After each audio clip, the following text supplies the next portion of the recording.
Buenos días, buenas noches o buenas tardes a la hora que esté escuchando. Mi nombre es Jimena Vergara y este es el podcast Feminismo y Marxismo de Izquierda Diario y Pan y Rosas. Esta generación tiene la revolución. No tenemos miedo. No tenemos miedo.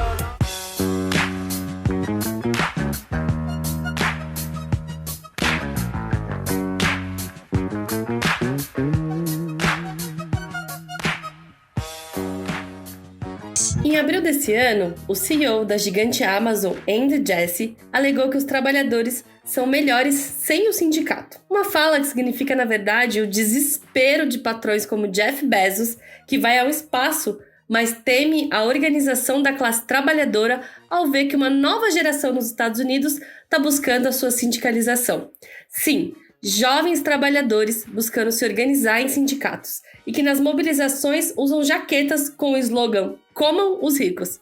Mas quem é essa geração? Pelo que eles lutam e o que tem a ver a luta pela sindicalização com a luta das mulheres, negros e LGBTQIAP+, é o nosso tema de hoje. A decisão de funcionários de um armazém da Amazon em Staten Island, em Nova York, significou uma vitória inédita para os trabalhadores não só da Amazon, mas também como um evento de significado histórico dentro do movimento operário dos Estados Unidos e que aponta um sentido para a classe trabalhadora internacional. Afinal, só a unidade dos trabalhadores, a partir das suas próprias e métodos, é que pode enfrentar os capitalistas, os grandes ataques, a extrema-direita, sem conciliação com nossos inimigos, e apontar uma resposta para a crise que faça com que sejam os capitalistas que paguem por ela. Mas aqui no nosso podcast, nós também debatemos que isso só é possível com a unidade e aliança dos trabalhadores com as mulheres, negros, LGBTQIAP+, e imigrantes, que nessa unidade reside uma potência imparável para enfrentar a exploração e a opressão, enfrentar aqueles que querem também aprofundar o machismo, o racismo, a LGBTfobia e a xenofobia, para renovar e fortalecer a exploração capitalista. Mas afinal, o que é essa geração que luta pela sua sindicalização nos Estados Unidos e o que ela tem a nos dizer sobre isso? Para falar sobre esse assunto, nós convidamos ninguém melhor do que uma companheira nossa, a integrante do Left Voice e da Rede Internacional do Esquerdo Diário, que está acompanhando de perto a luta dessa geração de jovens trabalhadoras. Seja muito bem-vinda, Jimena Vergara. Hola, ¿qué tal? Muchas gracias. Muito bom ter você aqui. E a Jimena vai falar pra gente sobre esse processo, vai falar em espanhol para que a gente possa se comunicar aqui com mais facilidade e a gente vai fazer aqui a tradução para vocês. Jimena, eu já queria pedir para você começar contando pra gente quem é essa geração de jovens trabalhadores que lutam pela sua sindicalização nos Estados Unidos e por que a gente está chamando de geração U. El Washington Post bautizó a la generación U haciendo referencia a una nueva generación en el movimiento obrero. O jornal Washington usou a geração U, fazendo referência a uma nova geração no movimento operário de jovens de 17 a 25 anos que estão se organizando contra as grandes corporações para ter sindicatos, como no Starbucks, Apple ou Amazon. E por que esses jovens causaram tanto alvoroço? Porque estão ganhando sindicatos em um país onde é dificílimo se sindicalizar, por conta das várias leis antissindicais que foram impostas durante a era neoliberal com o governo Ronald Reagan. Essas leis antissindicais incluem cláusulas anti-greve que impedem que os empregados públicos façam greve, além de outras restrições que dificultam que os trabalhadores possam se sindicalizar. Imaginem que nos Estados Unidos, só cerca de 10% da força de trabalho está sindicalizada e só 6% da força de trabalho no setor privado tem um sindicato. Enquanto os sindicatos se debilitaram enormemente durante a ofensiva neoliberal, a classe operária cresceu e se diversificou, criando um exército de trabalhadores precários, sem benefícios, aglomerado nas cidades e que ainda por cima é conformado justamente pelos mais oprimidos da classe operária estadunidense, negros, imigrantes, latinos. Junto com essa massa de precários, se somam os filhos da classe média branca estadunidense, que está endividada e empobrecida por causa da crise de 2008 e que não podem pagar a universidade para os seus filhos. Esses jovens também são parte desse setor precário, principalmente no Starbucks, por exemplo. A combinação de uma juventude previamente politizada pelo sanderismo, por Bernie Sanders, representante da chamada ala progressista do Partido Democrata, que tem ideias anticapitalistas e aspirações de construir um futuro socialista, ainda que essa ideia não seja muito clara, e com uma juventude precária ultra-oprimida no movimento operário, está sendo explosivo e mostrando fenômenos muito interessantes, já que também muitos jovens dessa geração passaram pela experiência do Black Lives Matter. Talvez o que mais impactou a consciência desses trabalhadores tenha sido a experiência da pandemia, que aumentou o ódio de classe contra os super ricos, o que se expressa no slogan Eat the Rich, coma os ricos.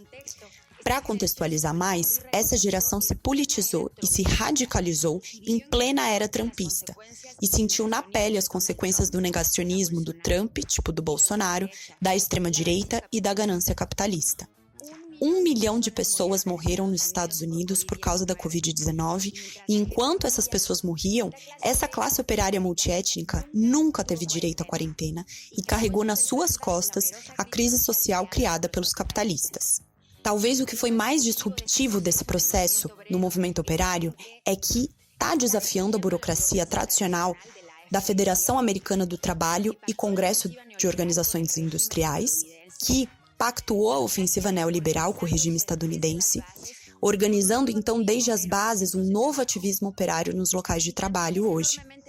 E é enormemente disruptivo porque é uma juventude que naturalmente começa a compreender que a luta contra o capitalismo e a opressão de raça e gênero está totalmente entrelaçada e que é necessário se organizar desde os locais de trabalho contra a opressão e exploração. Por exemplo, no Starbucks, em Nova York e em outras cidades, os trabalhadores, esses jovens organizados, fizeram paralisações de 2, 3 horas defendendo os direitos dos seus companheiros trans. Nossa, muito interessante pensar tudo isso que você falou, Jimena, e me fez pensar bastante nisso que você falou mais no final, né? De que essa geração pode começar a colocar mais forte um questionamento às burocracias que atuam nos sindicatos e também nos movimentos, né? Achei todo esse relato que você fez, né, de quem é essa geração, é muito interessante, assim. E eu acho que é bem importante pensar que aqui no Brasil a gente também vem refletindo isso, né? Aqui no Brasil a gente está diante de uma extrema-direita do Bolsonaro, amiga da extrema-direita trumpista, que você falou na sua fala, que trouxe também muita miséria social, muitas mortes na pandemia, desemprego, ataques que precarizam o trabalho, né? Um ódio muito forte aos negros, mulheres, LGBTQIA+, né? E como, diante de tudo isso, as mobilizações que tiveram, né, aqui não foram capazes de derrotar o governo Bolsonaro, por exemplo, né? Derrotar cada um dos ataques que vieram pensando. E aí eu acho que é interessante pensar justamente a partir de uma leitura marxista, que dentro dos nossos sindicatos, né, que eram para ser espaços de organização dos trabalhadores, dos setores oprimidos, há justamente essas burocracias, né, que impedem a organização da classe, né? E entender isso é muito importante para ver justamente que é necessário atuar sempre buscando reunir forças para enfrentar essas burocracias e retomar esses espaços para as mãos dos trabalhadores, para ser uma ferramenta mesmo da organização da classe trabalhadora. Em certo sentido, essas burocracias têm ainda um complemento, digamos assim, nos movimentos, né? Porque também buscam atuar nos movimentos para separar movimento de mulheres, outro movimento de negros, outro movimento LGBTQIA+, e o movimento de trabalhadores, né? E aí eu acho que é bem importante isso que você desenvolveu, porque é justamente a pensar até que ponto a geração Union, que desafia as burocracias sindicais, não nos coloca mesmo um caminho aí de fortalecer um outro sindicalismo, né? Um sindicalismo de base, inclusive, né? A partir da democracia operária, né? Para que busquem essa ferramenta, né, de organização. Ou seja, servindo de exemplo não só para aqueles trabalhadores que ainda não têm os seus sindicatos, para que busquem se sindicalizar, busquem ter esses sindicatos, mas também para os que têm sindicatos, né, de que é necessário superar essas burocracias encasteladas há anos aí nos sindicatos e que atuam para minar a organização e a luta dos trabalhadores e separar a demanda dos setores oprimidos das demandas da classe operária, né? Então, de fato, eu acho que é muito interessante e eu acho que os trabalhadores do mundo inteiro têm que acompanhar esse processo mesmo que você começou a desenvolver agora, porque eu acho que ele é muito rico. E eu também queria perguntar, Jimena, que eu acredito que já faz uns 2 meses que você e o Daniel Afonso escreveram um artigo que aqui também a gente expressou no Ideias de Esquerda daqui, que falava um pouco dessa situação, né, nos Estados Unidos, relacionando também com o contexto social de crise, de pandemia, que gerava esse ódio de classe, né, expressa no slogan Como os Ricos, que acho que é um slogan de fato muito forte, assim. Ainda mais sabendo que era um slogan usado na jaqueta de um dos ativistas que eram parte do movimento. Mas vocês também desenvolviam que a gente está diante de um contexto internacional de guerra na Ucrânia, né?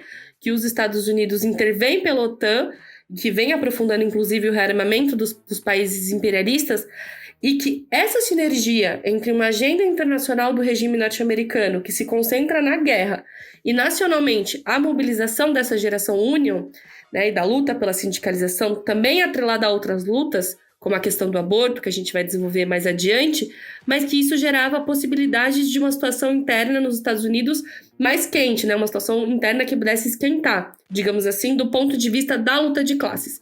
Eu queria que você falasse um pouco pra gente sobre isso, sobre essa situação que está colocada nos Estados Unidos hoje, né? Pensando nessa relação entre a guerra, uma situação interna ligada à luta pela sindicalização, por outras lutas como a luta do aborto, e quais são as lições que a gente já pode dizer que é possível tirar desses processos de sindicalização na Amazon y también na Starbucks. Efectivamente, los procesos de sindicalización y este fenómeno por abajo en el movimiento obrero se da en un contexto de mucha crisis política y social. De fato, os processos de sindicalização e esse fenômeno no movimento operário acontecem num contexto de muita crise política e social nos Estados Unidos, em que o governo do Biden enfrenta uma grande crise e uma grande desaprovação, inclusive entre os votantes do Partido Democrata, por conta da terrível inflação e a queda na economia estadunidense, que inclusive já estão alertando uma possível nova recessão. Tem também uma grande crise política, em que a direita está bastante na ofensiva com o Partido Republicano, Donald Trump e a Suprema Corte, que recentemente revogou o precedente legal que impediu os estados do país a criminalizarem o aborto, um ataque histórico contra os direitos reprodutivos. Es una situación muy fluida, donde vamos a ver coyunturas de derecha a izquierda, porque hay mucha crisis. É uma situação muito fluida e instável, onde a gente vai ver conjunturas de direita e à esquerda, porque existem muitas crises políticas e sociais, mas o que é claro é que esse fenômeno profundo no movimento operário é um fenômeno que vai se desenvolver e que vai passar por distintos obstáculos, dificuldades e avanços no marco de que a situação mais geral de crise se desenvolve. Isso, como você dizia, no marco de que o imperialismo estadunidense está enfrentando um problema estratégico com a guerra na Ucrânia, tratando de se rearmar militarmente e recompor uma hegemonia que tinha sido golpeada durante a administração do Donald Trump, que tinha justamente uma política mais unilateralista de Make America Great Again. En el caso de estos fenómenos en el movimiento obrero, es muy importante que la gente sepa que a la fecha más de 250 tiendas de Starbucks se han sindicalizado exitosamente en todo el país. No caso desses fenômenos no movimento operário, é muito importante que as pessoas saibam que até agora mais de 250 lojas do Starbucks se sindicalizaram pelo país, graças ao esforço de centenas de ativistas em todo o país que enfrentaram as práticas antissindicais da corporação do Starbucks, que junto com a Amazon gasta milhões de dólares em advogados para evitar que os trabalhadores se sindicalizem, além de ameaçar os ativistas impondo demissões e represálias contra esses ativistas que se organizam. A Amazon Labor Union, que ganhou a votação pela sindicalização em uma das plantas de Staten Island, em Nova York, é o primeiro sindicato da Amazon nos Estados Unidos que conseguiu aquilo que a burocracia não conseguiu, graças ao envolvimento de um ativismo operário de base multirracial que conseguiu, com organização, confraternização e desafiando a empresa, derrotar o gigante da logística que tem o odioso multimilionário Jeff Bezos como proprietário. Agora mesmo, a Amazon Labor Union está em uma batalha contra a empresa porque não querem reconhecer essa votação. Ao mesmo tempo, esse exemplo da Amazon começa a se repetir e talvez possa se generalizar. Na região chamada Carolina do Norte, Maryland e Kentucky, 3 distintas plantas da Amazon estão já se organizando para lutar por um sindicato. Amazon e Starbucks han inspirado a miles de... A Amazon e o Starbucks inspiraram milhares de outros grêmios e grupos em todo o país do fast food, redes de supermercado, dentre outras redes. Esse novo ativismo operário que está emergindo se reuniu em Chicago, no mês passado, na conferência de Labor Notes, reunindo 4.000 ativistas, operários e intelectuais, onde a gente pôde discutir com muitos sindicatos como acumular força para enfrentar os patrões, as instituições que protegem essas empresas, com os nossos métodos de luta como a greve. Nesse encontro, a conexão entre exploração e opressão foi um tema presente todo o tempo, principalmente na luta dos trabalhadores do Starbucks, que estão defendendo abertamente que o movimento operário tem que tomar com tudo a luta pela defesa dos direitos reprodutivos.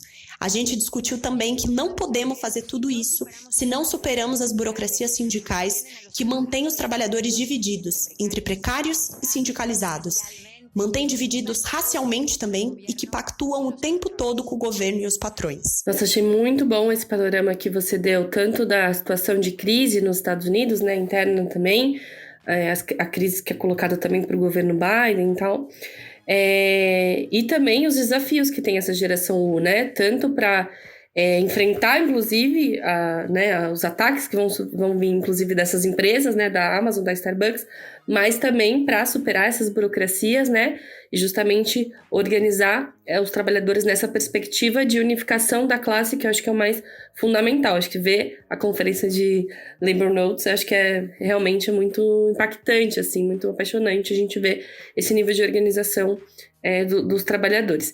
E aí eu queria também, você pegou esse sentido mais aqui, agora para o final, né, da relação entre exploração e opressão. É um tema que a gente fala sempre aqui no nosso podcast, dessa relação, e acho que é um tema muito fundamental, né, numa análise marxista, né, a gente vê como a opressão de grupos sociais distintos é utilizada pelo capitalismo para fortalecer as suas engrenagens de exploração do trabalho, né? Submetendo mulheres, negros, LGBTs, imigrantes ao controle, à opressão e também à maior exploração capitalista.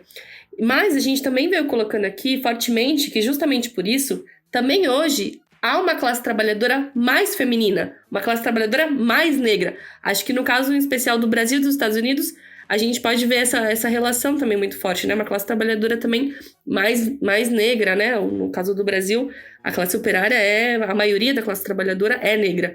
E eu acho que é bastante expressivo isso, como a gente vê essa relação forte também no interior da classe trabalhadora entre opressão e exploração, né? Como que de conjunto a classe trabalhadora também vai carregar essas demandas dos setores oprimidos, então acaba carregando aí uma potência de unificar esses diversos setores.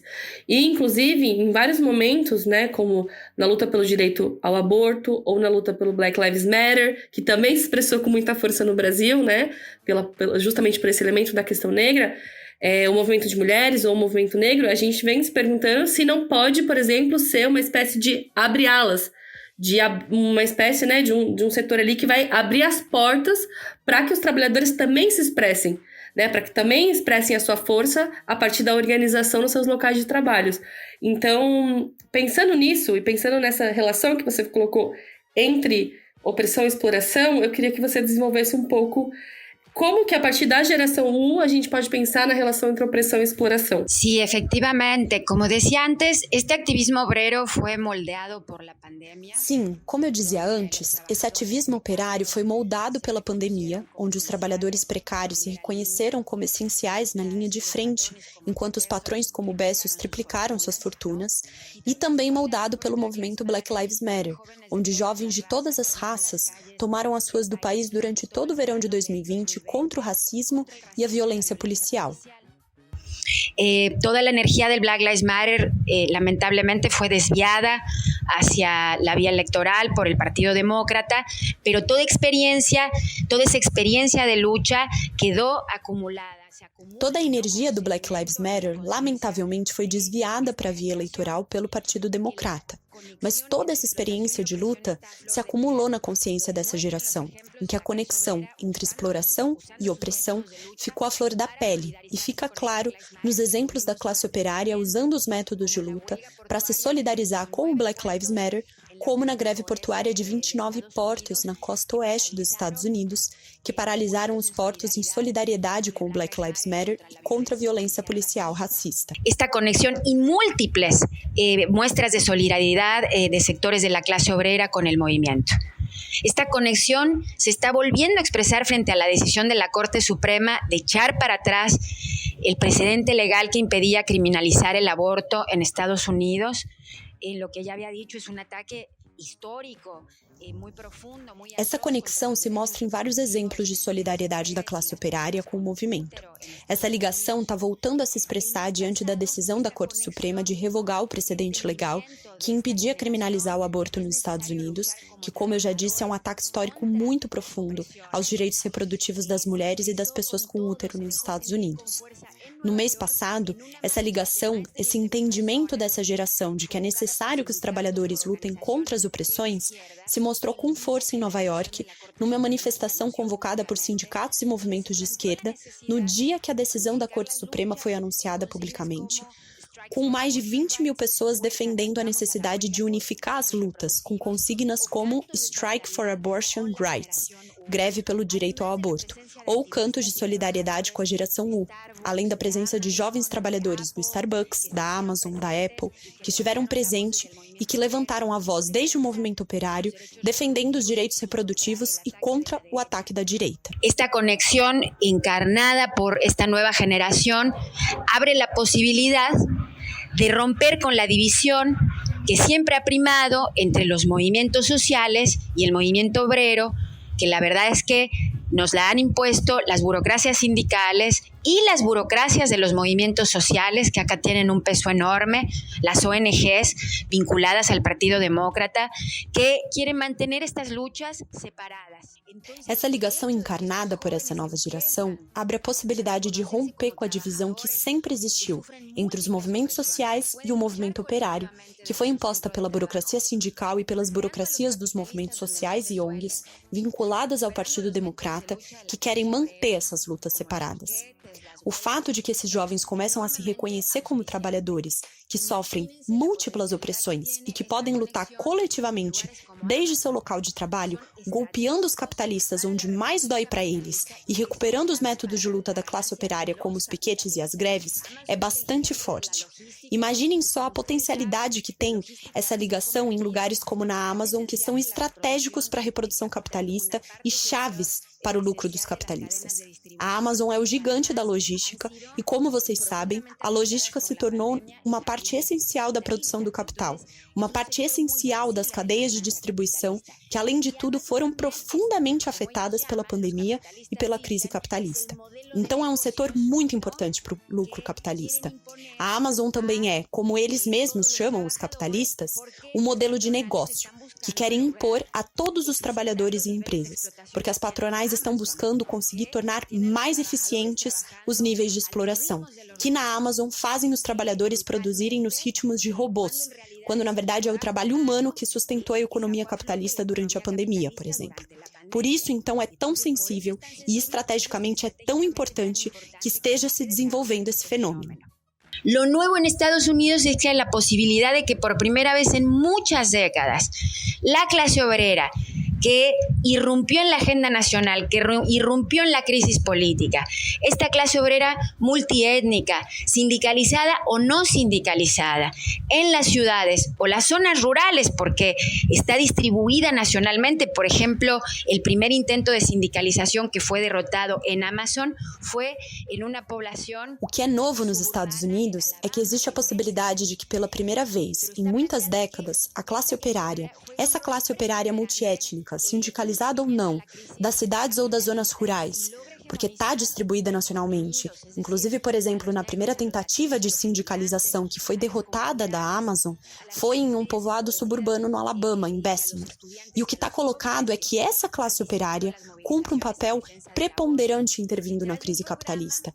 E se consegue hegemonizar os oprimidos, os negros, latinos, imigrantes, a periferia, as classes médias empobrecidas, os estudantes e jovens que estão participando das mobilizações em defesa do aborto, com um programa que questione pela raiz essa ostentosa e decadente burguesia imperialista, o seu militarismo, o seu Estado, suas instituições e seus partidos.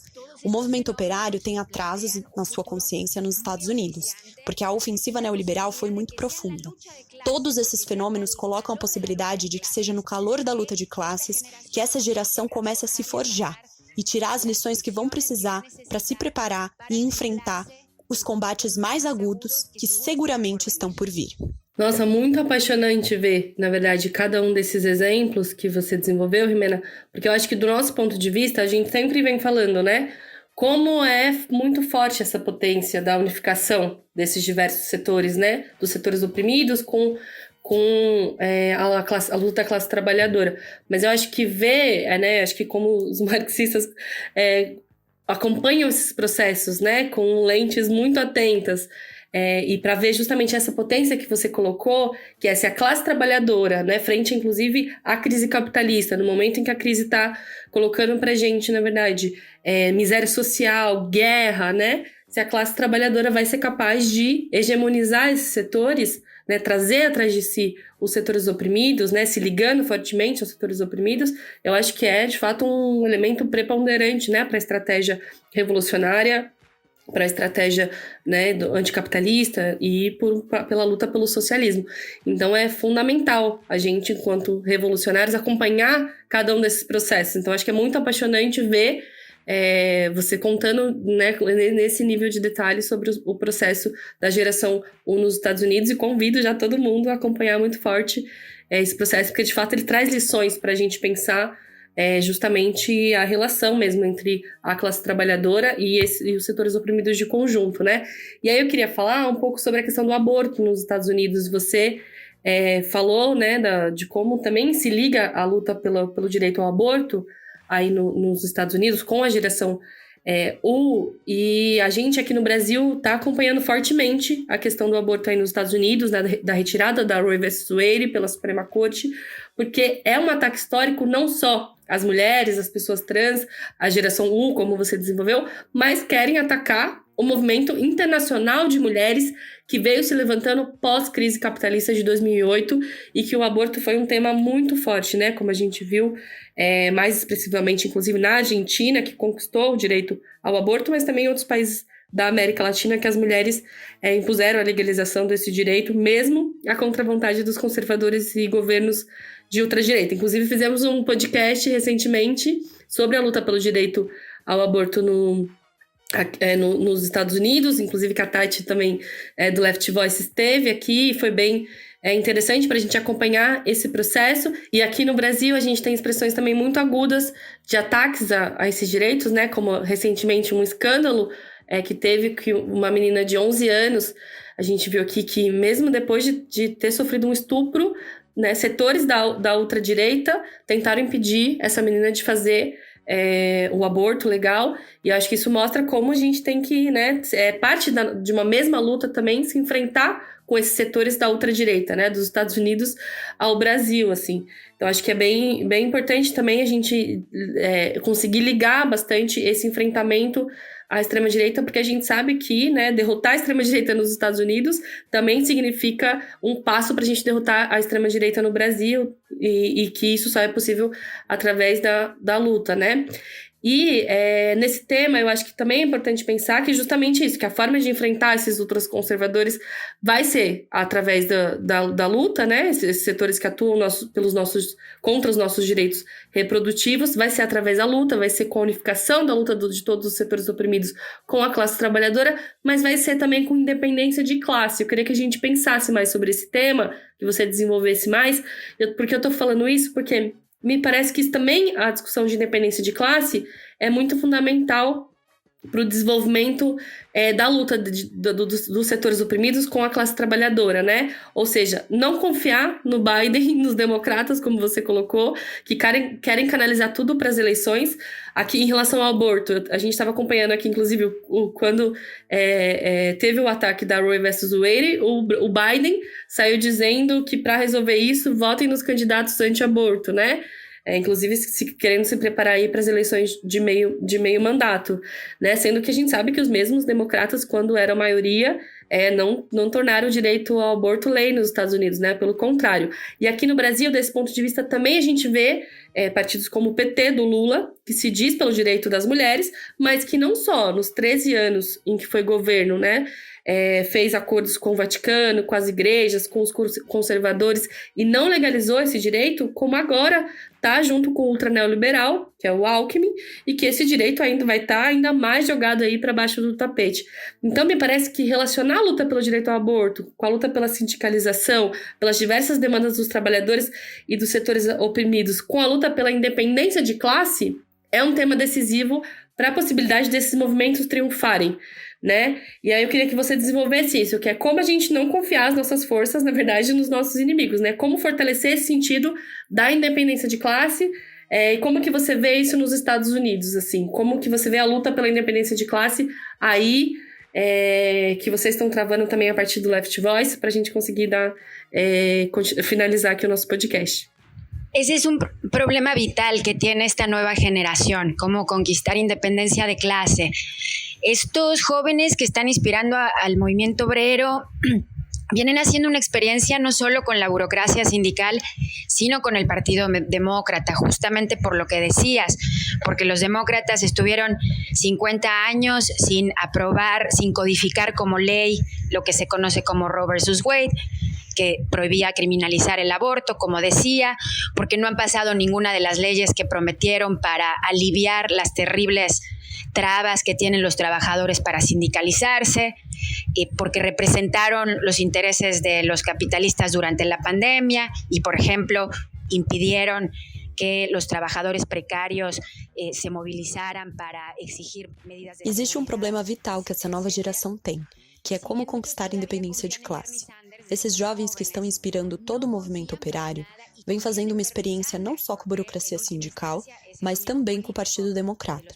Justamente pelo que você disse, porque os democratas estiveram aí 50 anos sem tornar lei a proibição de criminalizar o aborto, não aprovaram nenhuma das leis que prometeram para aliviar as terríveis travas que os trabalhadores têm para se sindicalizar, representaram os interesses dos capitalistas durante a pandemia, impedindo, por exemplo, que os trabalhadores precários se mobilizassem para exigir EPI.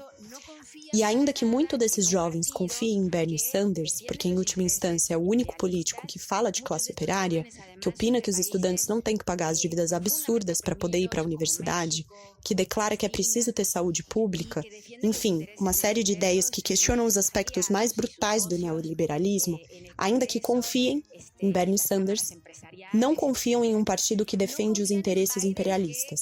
Muitos desses jovens são inclusive de países ultra-oprimidos, como México, Palestina, e os interesses de Jeff Bezos e seus aliados, seus sócios no Congresso, nas câmaras empresariais, etc. Não confiam em Biden, que, como dizia, não está cumprindo todas as suas promessas de campanha, e estão cansados de que sua energia se dissipe nas urnas, onde só podem votar em um dos dois partidos capitalistas, já que não existe outra alternativa. Esses jovens querem enfrentar também a extrema-direita e estão se dando conta de que não será votando nos democratas que vencerão os republicanos, os grupos supremacistas brancos e os trumpistas. Inclusive, muitos membros do Partido Democrata, políticos desse partido, são anti-aborto e agora mesmo um dos favoritos para as eleições locais de novembro do Partido Democrata é um conhecido anti-abortista. Por isso chamam o Partido Democrata nos Estados Unidos de o cemitério dos movimentos sociais, porque sempre desvia para as urnas, é o partido da contenção. Aunque estos jóvenes están haciendo esta experiencia y habrá que ver qué tanto se profundiza al calor de lo que va a dar la lucha de clases y la propia crisis, el peso del Partido Demócrata es grande y es fundamental que este movimiento obrero emergente...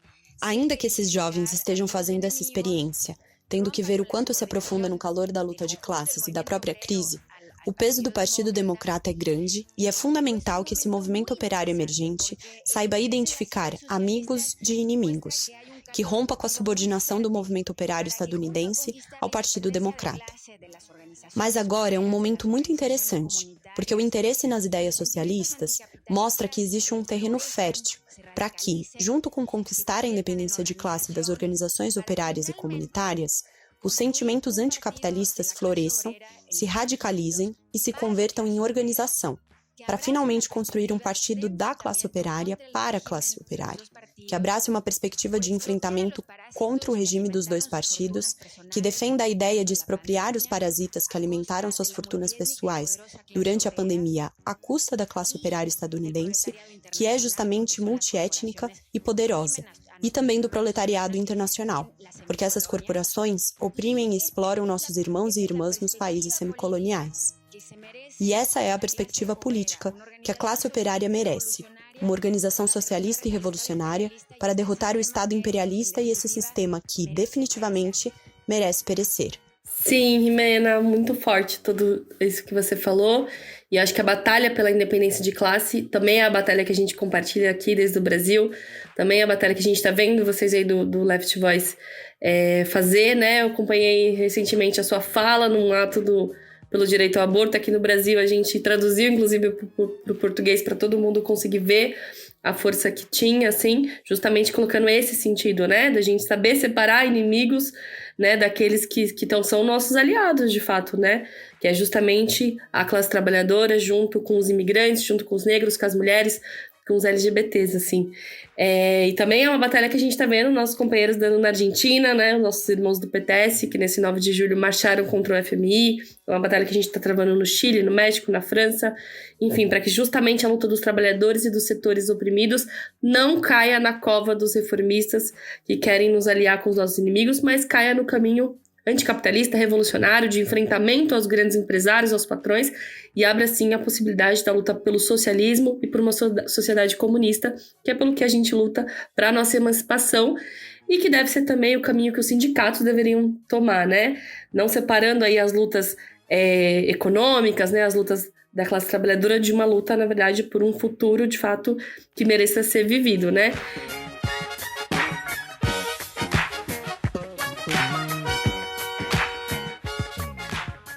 Eu queria muito agradecer a você, Jimena, pela sua participação. Foi muito importante a sua presença aqui. Eu sei que deve estar uma loucura aí, então tirar um tempinho seu para estar com a gente. Então, queria agradecer muito a sua presença. Muchas gracias, hasta luego. E agradecer mais uma vez a nossa equipe, com a Rafa Lafra e o Tiagão, e dizer que se você quer entender ainda mais sobre quem é essa geração Union e acompanhar mais os debates que a gente está fazendo aqui, é só entrar no Esquerda Diário e conferir os materiais que a gente utiliza para esse podcast e também entrar em contato com a gente nos comentários, nas opiniões, dicas, que a gente vai adorar receber essas mensagens de vocês. É isso, pessoal. Curtam e compartilhem.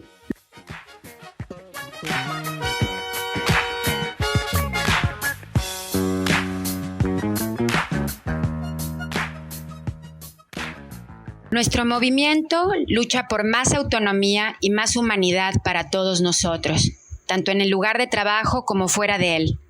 Ningún patrón ni ningún tribunal debería tener nunca el derecho de decirnos qué hacer con nuestros propios cuerpos. Todos en el movimiento obrero debemos luchar por nuestro derecho al aborto. Sindicato Nacional de Starbucks.